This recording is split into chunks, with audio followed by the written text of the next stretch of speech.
Just a heads up, this video was scripted all the way back in February, so I might sound a bit more energetic in the video. Just a heads up. Also, there will be spoilers to Neon Genesis Evangelion and Rebuild of Evangelion. Neon Genesis Evangelion.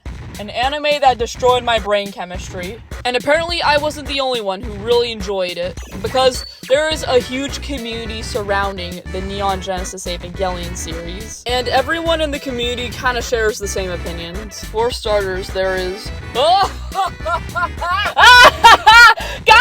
look how fucking funny it is, guys! Look, there's nut on Shinji's hand! This is so funny!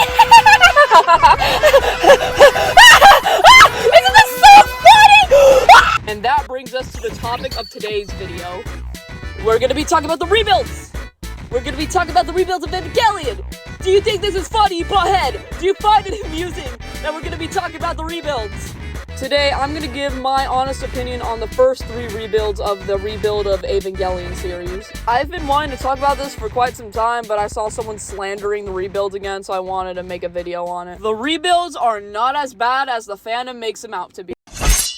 Now, before you grab your pitchforks and fire torches and guns, please listen to me. The rebuilds honestly aren't that bad, but they're not that good either. They're just like in the middle. They're still good for anyone who enjoys mecha, but if you were a fan of the original Neon Genesis Evangelion, this is like a spit in the eye of the original, kind of.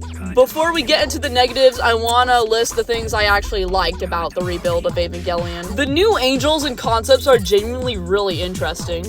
Like, I really thought that combo between Rei and Zuriel looked very awesome. Willa is a really awesome concept. How cool is that? All the people who worked for NERV are now against NERV, and they have a super cool, badass battleship. How cool is that? The animation actually is pretty good, and the CGI just takes the cherry on top. Evangelion Unit 8 is genuinely so awesome. We got a pink Evangelion before GTA 6! How cool is that? I love what they did with Rei in this version. We actually get to see Rei enjoying the little things in life and learning to become human. I know the original had little chunks of that too, but they're little. They're itty-bitty. Rei has a lot more character development in the rebuilds. And speaking of character development, Kaworu gets a bit of development too. Kaworu and Shinji actually seem like a believable couple in this version because it's not so last minute and they actually take time to expand upon it. I now realize I was born to meet you, Shinji. Hey, you two should kiss! Shamcho's design actually doesn't look half bad here. I love that Shinji actually has to face the weight of his consequences in the third one. Remember when Shinji got punched by Toji because he hurt his little sister? Well, yeah, this is the little sister now. That's like most of the positive stuff I gotta say about the rebuilds. Now it's time to get into the nitty-gritty. Asuka is so watered down and mangled in this version. They took all of her previous trauma and flopped it like a turtle on its shell.